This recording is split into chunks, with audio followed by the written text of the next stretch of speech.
Sonic's Green Hills Adventure Season 6 Chapter 1 The Craft Fair.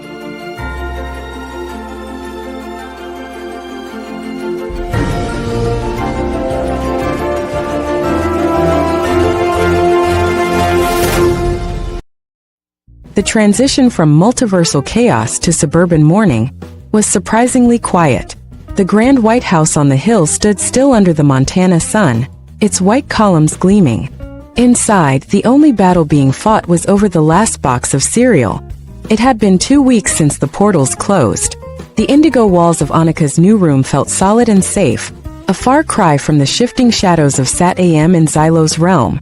Downstairs, the kitchen was a whirlwind of blue, silver, and black fur. Sonic is skidding across the hardwood in his socks. First one to the toaster gets the cinnamon sugar ones. Shadow, don't you dare use chaos control for breakfast? That's cheating! Shadow is grinning, leaning against the counter with a spatula in hand. I don't need teleportation to outcook you, Sonic. I've already got the eggs going. And for the record, Silver already ate the cinnamon ones while you were looking for your left shoe. Silver is hovering a few inches off the floor, looking entirely innocent as a stray crumb floated near his muzzle. I'm a growing hedgehog, guys. Dimensional travel burns a lot of energy. Besides, I left the plain ones for you. Annika is walking down the stairs, rubbing her eyes and smoothing her blue lightning-patterned hoodie. Is there any juice left? Or did the growing hedgehog get to that too? Tom is peeking over his newspaper at the kitchen island. Maddie's out picking up some supplies for the clinic, so it's just us men and the guardian of the house. Annika, you have a message on the tablet for Rachel's place. Annika walked over and tapped the screen. A video message from Jojo and Maria popped up. Maria looked radiant in her blue dress, her hair neatly brushed, sitting in the bright, modern living room of Rachel's house just a few miles away. Hi everyone, Jojo is showing me how to make friendship bracelets today. My crystals are actually very good at cutting the thread perfectly. We're coming over later with Aunt Rachel to see the new garden. I miss you all. Annika smiled at the screen. She looks so happy. It's weird seeing her as Jojo's sister and not the girl in the stasis tube, but I like it better this way. Shadow placed a plate of perfectly flipped eggs in front of Annika. She's exactly where she belongs. We all are. The morning was perfect. It was the kind of normal that felt like a gift. But on the edge of town, near the old hiking trails where the woods grew thick and tangled, a strange fog began to roll in, not the purple, oily mist of a shadow god, but a heavy white, almost magical haze that didn't belong in Montana. So what's the plan for today? Training in the woods? Or are we finally going to see if we can beat Silver's high score at the arcade? Annika looked toward the window, a small strange tingle of aura sparking at the tips of her fingers. Let's stick to the woods. I have a feeling it's going to be a long day. The smell of shadows cooking filled the airy kitchen, a comforting anchor to the morning. Outside, the Montana sky was a crisp, clear blue, visible through the large windows that framed the valley. It was the kind of morning where the biggest threat was a cold cup of coffee. Shadow moved around the kitchen with a practiced ease, his movements fluid and efficient. He flipped another egg with a flick of his wrist, his red-striped quills catching the morning light. There was a lightness to his stance that hadn't been there over a year ago. He wasn't just staying in the house, he was living in it. Shadow slid a plate toward Sonic. Eat up, Blue. If we're heading to the woods later, I don't want to hear about your low blood sugar halfway through a sparring match. Sonic grabbed a fork and dug in. Hey! Running at Mach 1 takes fuel. Besides, I'm thinking today is a low-intensity day. Maybe we just hike up to the ridge and see if we can spot any mountain lions. Or, just race each other to the top and back 20 times. Silver drifted over to the table, still munching on his toast. I vote for the ridge. The view from up there is amazing when the air is this clear. It's peaceful. I'm still getting used to peaceful being the default setting. Annika took a sip of her juice, swinging her legs under the tall kitchen stool. It's nice. No sirens, no robots, no weird purple clouds. Just us. The house felt larger and more open than it ever had before. While the boys bickered over the syrup, the tablet on the counter chimed again. This time it was a text from Rachel. Tom read off the screen. Looks like Rachel is taking Maria and Jojo to the local craft fair this afternoon. She says Maria is fascinated by the spinning wheels and wants to see how wool is made. Maria's going to love that. She's like a sponge for everything Earth. I bet she ends up making a crystal-infused sweater by the end of the week. I should probably go with them. Maria still gets a little overwhelmed when there are too many people around. My aura helps keep things calm for her. Shadow turned off the stove, his expression softening. That's a good idea, Annika. She looks up to you. But don't forget you're 10 now. You're allowed to just go to the fair and eat funnel cake, too. You don't always have to be on duty. I know, Shadow, but being a protector is part of the fun now. The morning drifted by in a haze of domestic bliss. Tom headed out to the garage to tinker with the truck, while Silver started a friendly game of cards with Sonic using his telekinesis to shuffle the deck with a flair that made Sonic laugh. Shadow sat on the back porch for a moment, looking out at the tree line. He wasn't brooding. He was simply watching the wind move through the pines.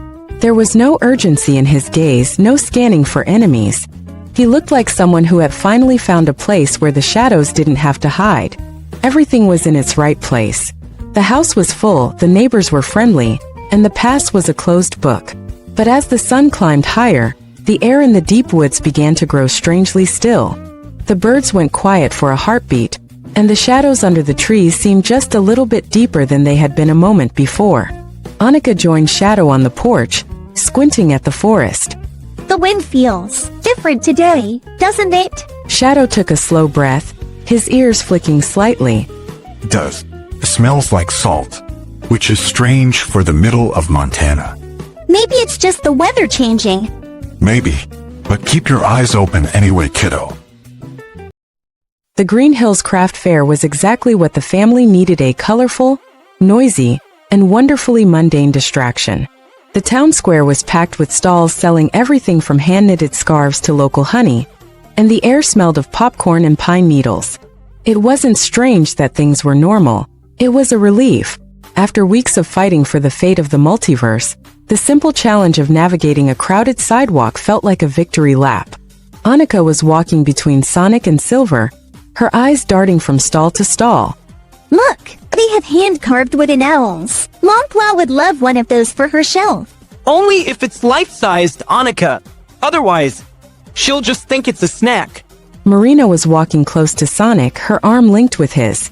It's so peaceful here. No ley lines to stabilize, no rifts to close. Just people making things with their hands. I could get used to this version of reality. You and me both, Marina. And look, the whole gang is here. Up ahead, Joey, Jessica, and Crystal were waiting by the funnel cake stand. They waved frantically as the group approached, Ozzy barking a greeting that could be heard 3 blocks away. About time you guys showed up. Crystal's already on her second bag of kettle corn. Hey, it's a craft fair. It's practically a law that you have to eat your weight in sugar. And Maria, you look amazing. Maria was blushing slightly, staying close to Jojo. Thank you, Crystal. Everything is so vibrant. I've never seen so many different colors of yarn. Jojo grabbed Maria's hand. Wait until you see the spinning wheel. Mom said we could try it. Rachel stepped up behind the girls, placing a protective hand on Maria's shoulder. Easy there, Jojo. Let your cousin breathe. Maria, honey, if it gets too loud, just tell me and we can find a quiet spot. Okay? It was a beautiful sight. Rachel had taken to her role as Maria's mother with a fierce, nurturing energy that seemed to ground the former ARC resident. To the rest of the world, they were just a mother and her 2 girls out for a Saturday stroll. The fact that they were cousins by blood but sisters by heart didn't need to be explained to anyone. Shadow was walking beside Tom, looking at home in the crowd. She's doing well, Rachel. She hasn't looked back at the sky once today. She's a fast learner, Shadow. She just needed a place where she was allowed to be a child. I'm just glad she's here. Annika ran over to a booth filled with shimmering glass ornaments. Maria, look. These look just like your crystals. Maria's eyes lit up as she touched a blue glass sphere. They do, but these stay still. Mine feel like they want to grow.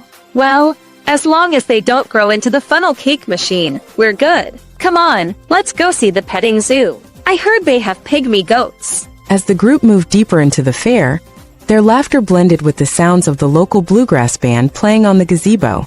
There was no looming darkness, no ticking clock. Just a group of friends and family enjoying the sun. Even Shadow found himself holding a stick of blue cotton candy, a small genuine smile on his face as he watched Annika and Jojo try to teach Maria how to high-five. It was a breath of fresh air. A moment to simply exist before the next page of their story turned. The petting zoo was a chaotic delight of soft fur and high-pitched giggles. While Jojo and Annika were busy trying to convince a stubborn pygmy goat that Jojo's hair was not, in fact, an edible shrub, Sonic and Marina found themselves a few paces back, leaning against the weathered wooden fence. Marina, still in her hedgehog form, looked like she belonged exactly where she was. Her quills shimmered with a soft, ethereal luster under the Montana sun, and the way she moved beside Sonic felt like two pieces of a puzzle finally clicking into place. Sonic watched Maria cautiously offer a piece of lettuce to a sheep. Look at her, Marina. 2 weeks ago, she was a memory. Now she's worried about whether a sheep likes romaine or iceberg. It's everything, you know? Marina softly rested her hand on his arm. It is, and you're the one who made sure she got to see this, Sonic. You and your brothers. Sonic turned to her, his green eyes reflecting the genuine warmth of the afternoon. He didn't look like a hero who had just saved the multiverse. He looked like a guy who was finally at peace. He reached out, gently tucking a stray lock of fur behind Marina's ear. We did it together. I don't think I would have stayed grounded without you. Every time I thought about home, I thought about this. Just being here. With you. Marina leaned in, her forehead resting against his for a heartbeat before she pulled back just enough to look him in the eye. I'm not going anywhere, Sonic. The dimensions can stay open or closed, but I'm staying right here in Green Hills. She leaned up and gave him a soft, lingering kiss on the cheek. Sonic's grin widened, a faint pink hue touching his muzzle. He didn't look grossed out or embarrassed. He looked like he had won a prize much better than any gold ring. He slipped his hand into hers, their fingers interlocking naturally. Joey walked over with a tray of lemonades, Jessica and Crystal in tow. Hey, lovebirds. Stop being all rom-com for a second. We've got a situation. Annika just accidentally used a tiny bit of aura to lift a goat that was standing on her toe, and the goat seems to actually like flying. Sonic laughed as he let go of Marina's hand to catch a rogue lemonade. Of course it does. Who wouldn't want to fly? Come on, Marina. Let's go save the livestock before Annika starts a goat circus. Too late. Crystal's already taking pictures for the Green Hills Gazette. This is the best craft fair ever. As they walked back toward the group, Maria looked up from the petting pen, her face bright with a smile that reached her eyes. Rachel was standing right beside her, laughing at one of Tom's jokes, while Shadow was actually holding a small rabbit with a look of intense, focused care. There was no looming shadow, no magical fog yet visible to their eyes. There was only the sound of children laughing, the smell of sweet lemonade, and the feeling of a family that had finally truly come home. As the golden hour began to stretch across Green Hills, the craft fair started to wind down, leaving the group sun-dazed and sugar-high. The walk back to the Wachowski house was a slow, leisurely parade of laughter and light-hearted banter.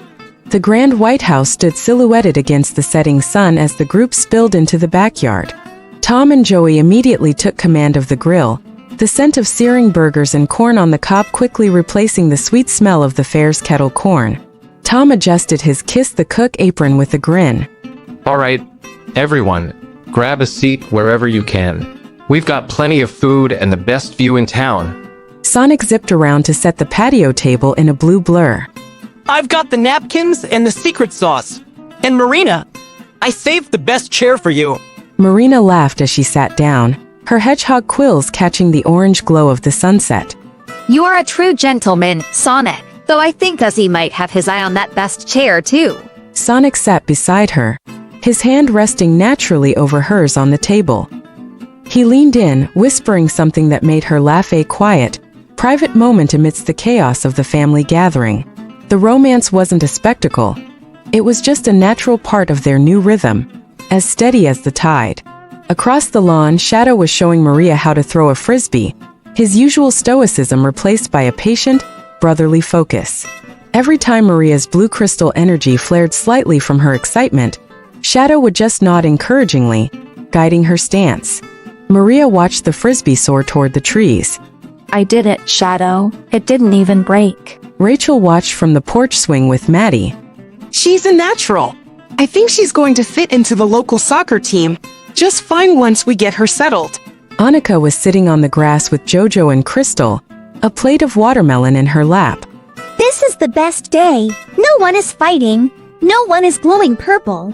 And the only thing we have to worry about is if there's enough ice cream for dessert. I'm pretty sure Joey bought 3 tubs of Rocky Road. We're safe, Onika. As the sun finally dipped below the horizon, the backyard was lit by strings of warm Edison bulbs and the soft, flickering light of a small fire pit.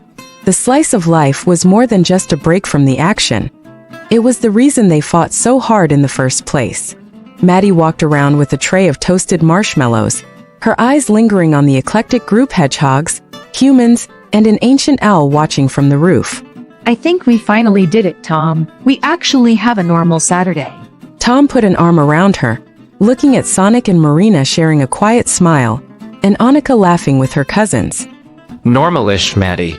And I wouldn't trade normalish for anything. The night air was cool and crisp, carrying the sounds of crickets and the low hum of the family's conversation. For now, the mysteries of the forest and the strange white fog stayed hidden in the dark, leaving the Wachowski backyard a sanctuary of peace.